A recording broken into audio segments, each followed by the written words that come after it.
History doesn't always announce itself with fireworks. Sometimes, it announces itself with a clock that refuses to stop.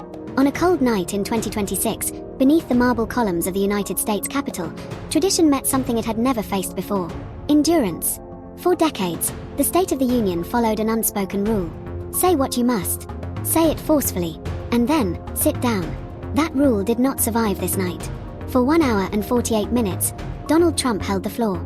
Not briefly, not efficiently, but relentlessly. This was not just a speech. It was a marathon. A political endurance test played out live, on camera, before the nation and the world. The previous record, long thought untouchable, was shattered. Not edged past. Not narrowly beaten. Destroyed. 20 minutes beyond the longest modern State of the Union ever delivered.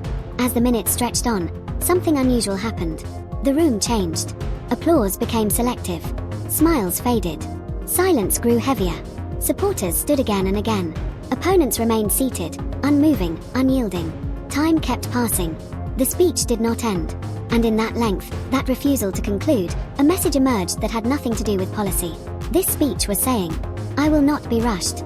I will not be constrained. I will not surrender the moment." In modern politics, length is power. It dominates headlines. It exhausts critics.